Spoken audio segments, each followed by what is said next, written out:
here's what we're talking about today. So take back your power is in reference to how our environment actually is able to sort of formulate who we are or create who we are. So you've heard the phrase that you're a product of your environment. Now, my point of this is that you should strive to not be a product of your environment, and I'm going to tell you why and how to avoid it. Okay, so the reality is that in many cases, especially with people who are living less on the conscious and aware side, our environment does tend to create us. Who we hang around does tend to shape who we are. And this is exemplified by the fact that when people move to different areas, they will adapt the accent of that area.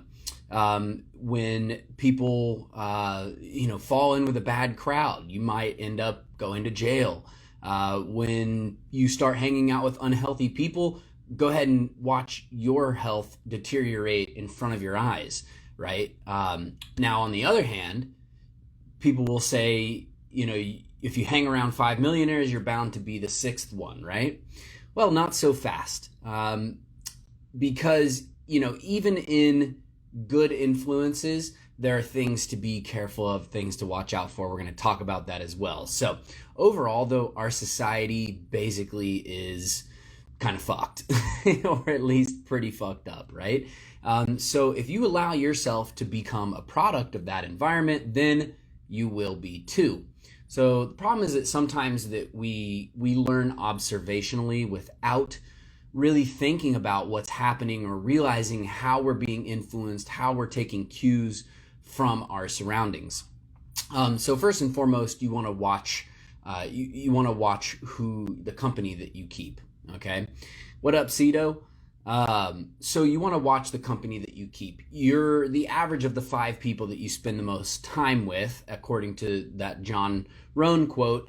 So think about the people who surround you. Are there complainers? Are they negative all the time? Do they have a bad attitude all the time? Are they always broke? Is there always just bad stuff constantly happening to them? Because guess what? Eventually that'll become you, and you'll be the next person who is always complaining or has a bad attitude, or bad things are always happening to them. So yeah, what's up? So, pay attention, right? What people say is a great indication of how they think, and you need to pay attention to that. So when someone shows you who they are, believe them the first time, right? Like Maya Angelou, the late great.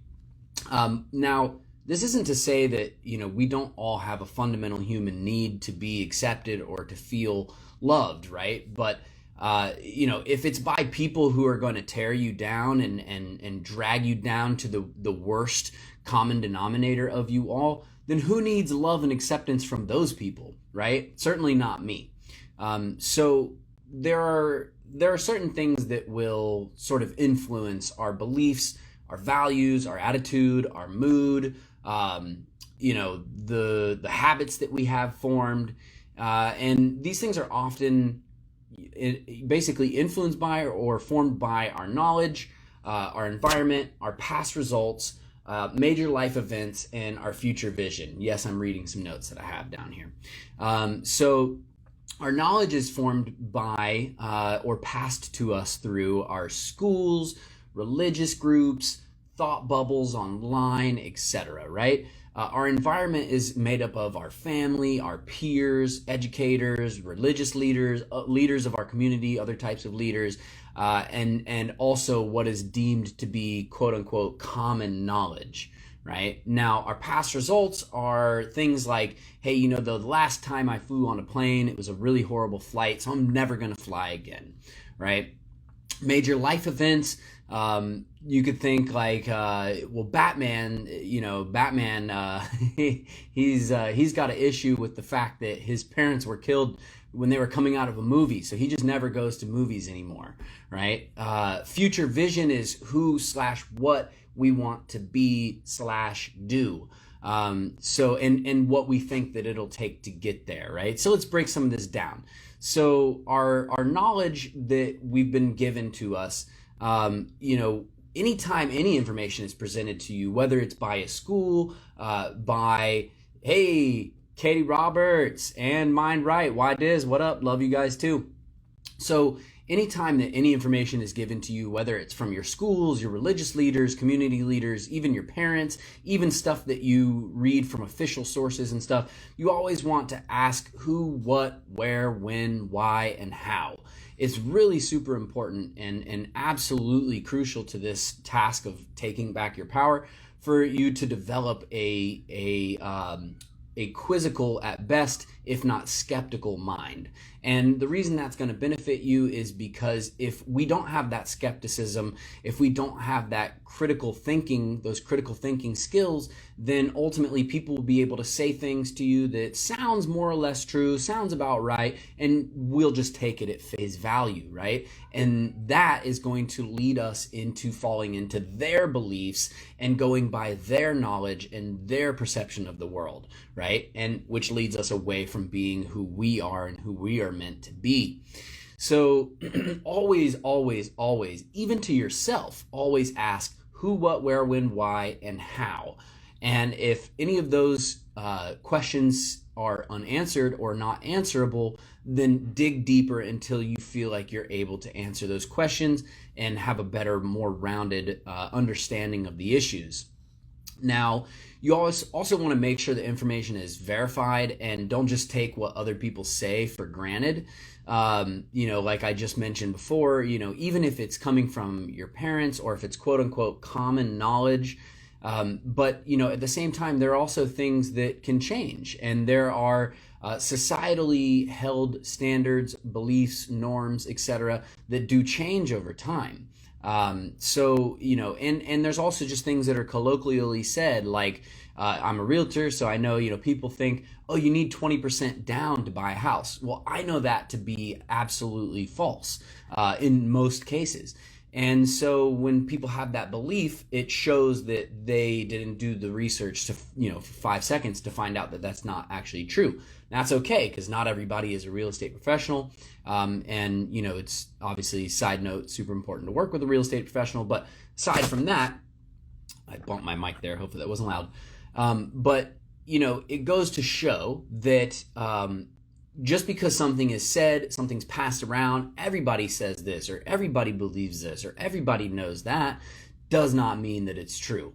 If 100 people are walking off a cliff to a certain doom, are you going to be the 101st, right? If you know where that cliff is leading. So another thing, you want to make sure to separate distinct factors that led past results into occurring, and separate those from current factors that you face now, right? So if take the example of, hey, the flight was bumpy that last time, so I'm never going to fly again, right? Well, let's look at the facts of that flight. There was a big storm coming through, and there was a lot of turbulence, and it was basically, you could have just turned on the Weather Channel ahead of time and known that, hey, we're going to be flying through some crazy clouds, and we can see that that's happening. So we can kind of expect that this flight might not be the smoothest in the world.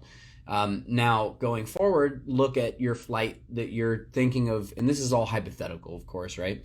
But look at the next flight before somebody would say, hey, the last flight was bumpy, I'm never flying again. Take a look at the weather there. Take a look at the weather now, and is it the same, right? Are the facts the same? Are all the variables exactly the same that led to that past result? If all the variables are exactly the same, then okay, maybe there's some ground to stand on. If it happens to be that some of the variables are not the same, then you can't any longer use that past experience to form your opinion of what should happen or what will happen going forward, doing something similar or doing the same thing. So it's just something to be kind of aware of, that we tend to let our past experiences inform our future expectations. Another perfect example, as a realtor, everyone's been saying since like the last decade, oh, the market, it's about to crash, right? I know I've been hearing that, it seems like, since 2012. But here we are, it's 2021, market still hasn't crashed. Doesn't mean that the market will never crash. It just means that a lot of people think the market's going to crash because of what happened in 2008. Well, we look at the facts then, we look at the facts now, we realize they're not the same. So just because things seem a little crazy right now and the market crashed in 2008 when things were also crazy, does not mean that things are exactly the same and that the market's going to crash now. So just another example of how our past experiences can shape our future expectations. So another thing too is, like I mentioned before, our future vision, who/what we want to be/do, and what we think it'll take to get there.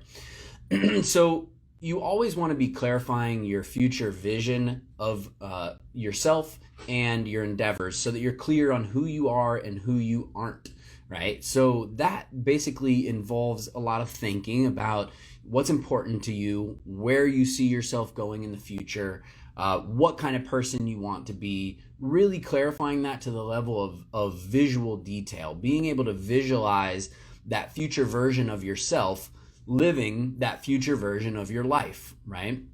Then we can sort of backwards solve for the problem, essentially, to figure out how we get there, right? The more clarity that you have on who you are, your future vision for yourself, your future vision of what you want to do in your life, the more clarity that you can have on those things, in my opinion, the less susceptible that you'll be to outside influences. If you're the type of person who it's very nebulous as to like, oh, I'm not sure really what I want to do, which is fine. It's absolutely fine. But while you're in that state, you want to always be sort of seeking out the truth of who you are, who you want to be, where you want to go, etc. Now, that being said, the more clarity that you can have on that subject in particular, then the less susceptible you will be to outside forces versus the person who, like I said, they're not really that clear on where they're going, what they're going to do. Somebody comes up and says, hey, ABC, and they think, well, that sounds reasonable. I'll go with that. Well, it turns out ABC was a really bad, course of action for you, or a bad path to take, etc. You get the point, right?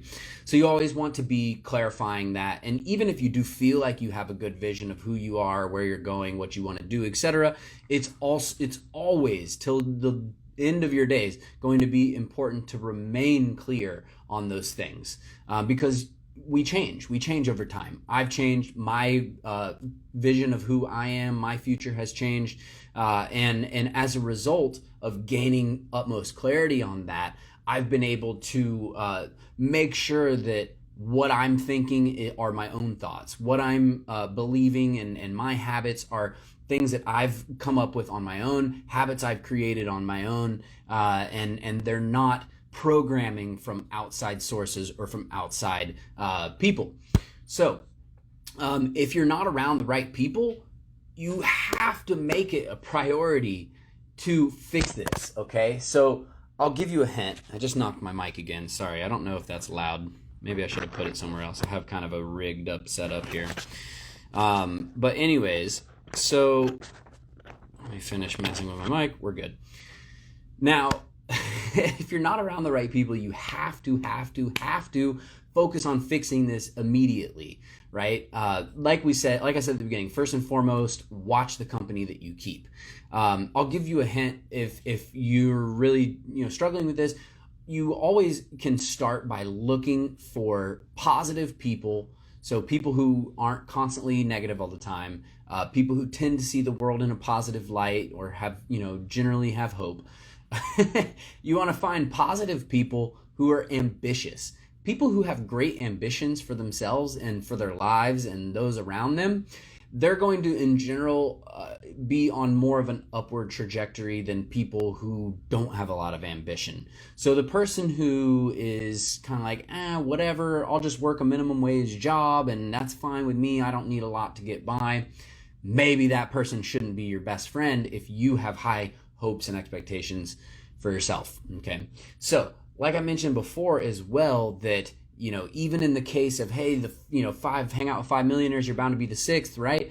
Not always, right? So even good influences sometimes can actually not be great enough, essentially. And you want to be careful about hang out with those people so that you don't become mediocre to your greatest ambitions, right? So whatever your greatest ambitions are, if they're not at least as great as the people that you're hanging around, then you need to find some different people to hang around.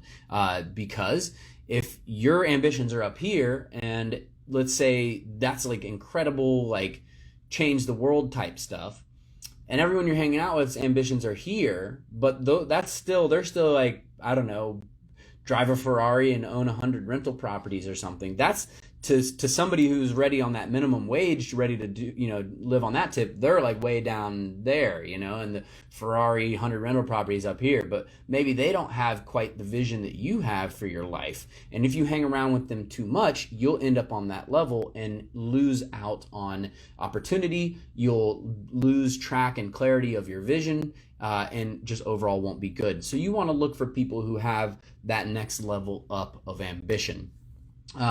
Now, the mainstream news is probably one of the best examples of this in general, in terms of how our environment and the information presented to us around us tends to influence who we are. And there's been studies that have come out. I forgot the exact numbers off the top of my head, but they were immensely believable. And I wish I had that article pulled up, but I did read the article, and there's been multiple articles about this. There's been multiple studies about this, about how people tend to just read the headlines, right?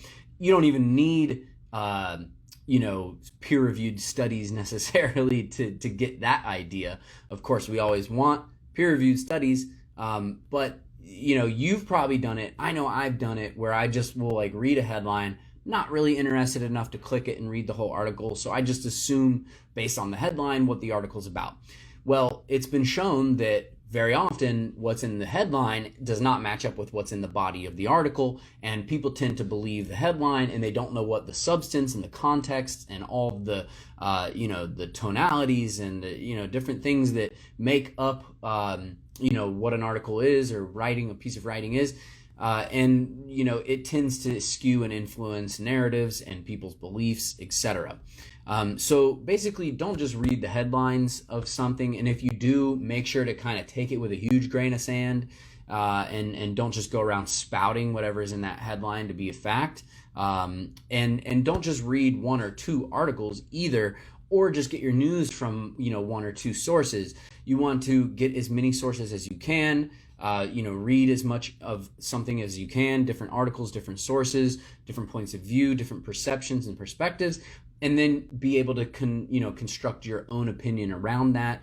And that's your best chance of having a as fair, in my opinion, as fair of a perception of what's going on in the news as possible, because there's always little grains of truth mixed in with all of the fluff and misdirection, misinformation. So you want to essentially aggregate information as much as you can. So pulling from different sources to form your own opinion. Okay. Media literacy is a huge part of this. You want to understand how things can be, tonalized differently to, say one thing but make you feel something different. Like, for example, they might say, like, we'll just take like Afghanistan.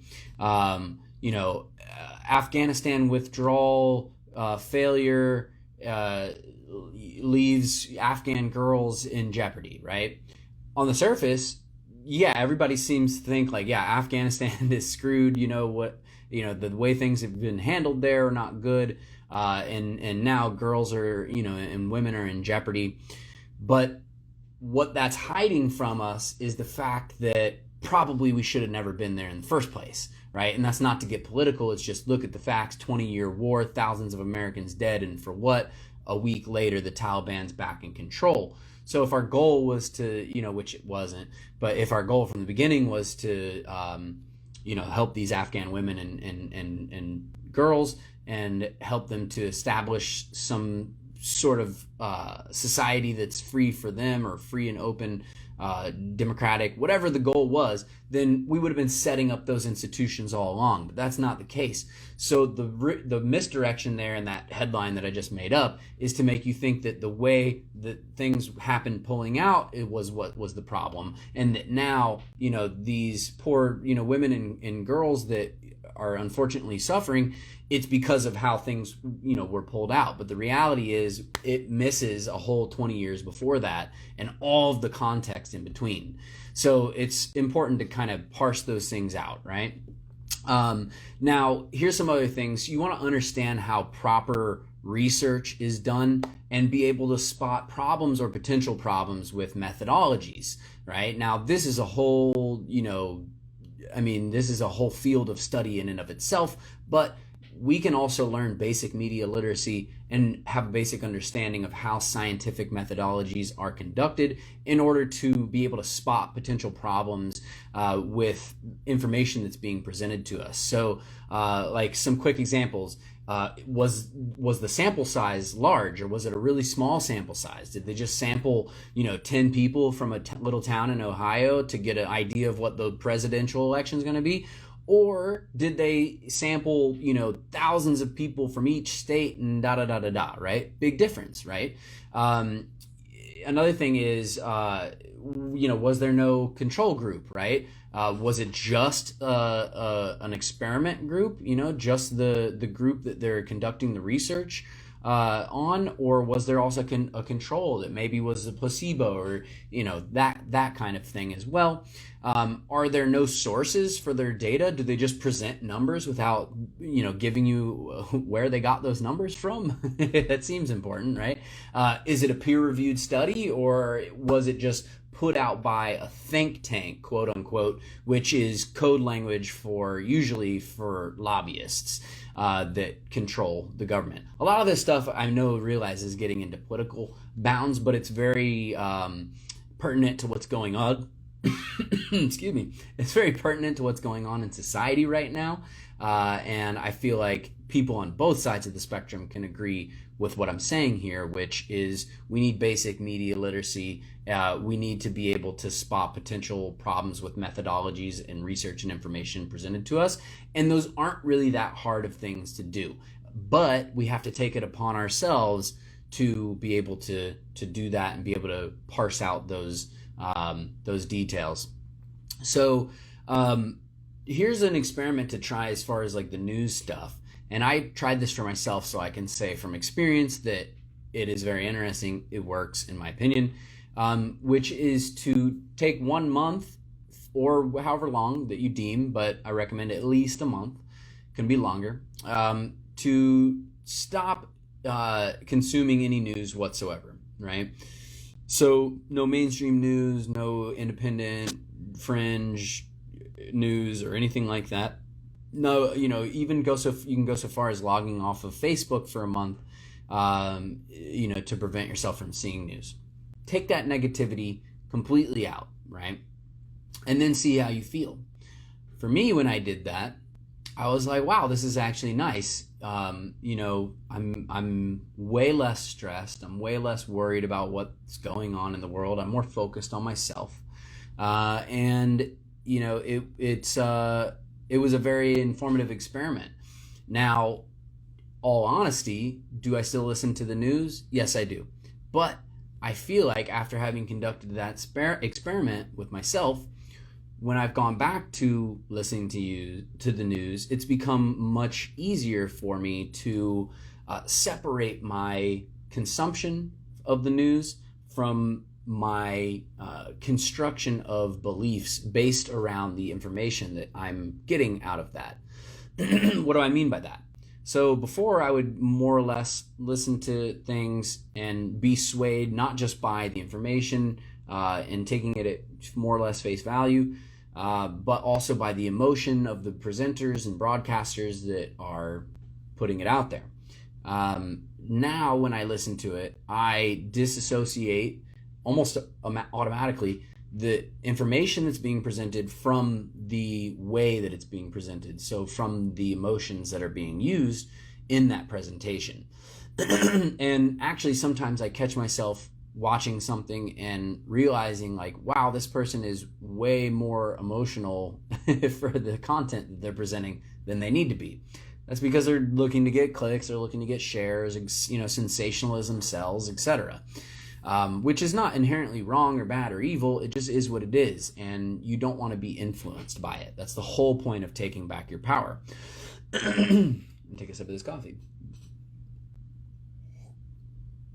So I'll leave you with a quote here, because like I said, I wanted to keep this short. So this is a quote from Steve Jobs. Surround yourself with the dreamers and the doers, the believers and the thinkers, but most of all, surround yourself with those who see greatness within you, even when you don't see it yourself. Steve Jobs. So I think that's a very poignant quote from Steve Jobs. If you can find people who see the greatness within you, hold on to those people. If you can find people who you feel like make you a better person, hold on to those people. And try to find more people like that. If there are people in your life who you feel like are always draining your energy, sucking you down, people who, like I said before, they're always negative, something bad happened to them, they always want to focus on, what's wrong rather than the solutions, or focus on good things, they're always broke and complaining and stuff like that. Those are people that you need to disassociate with and separate yourself from.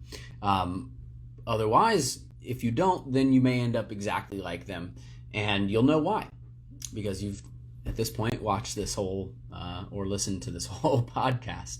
So that's it. That's all I want to leave you guys here, which is essentially, don't become a product of your environment. Even if you're in a good environment, there can be things that are, bad habits or lines of thinking that are mixed within those overall good influences that are not good, and you don't want to be influenced by others in that way. You want to be influenced by others in a positive way, but on your own terms, okay? And that is what I think is what it's really all about. So I hope you guys enjoyed this episode of the Jake Fletcher Show. Make sure to follow me, subscribe, ring the bell, all those different things. Give me a like, and it'll be much appreciated. It helps me out with the algorithm and all of that stuff. And I will catch you guys on the next Jake Fletcher Show episode. Until then, sell smart, buy bold. Peace.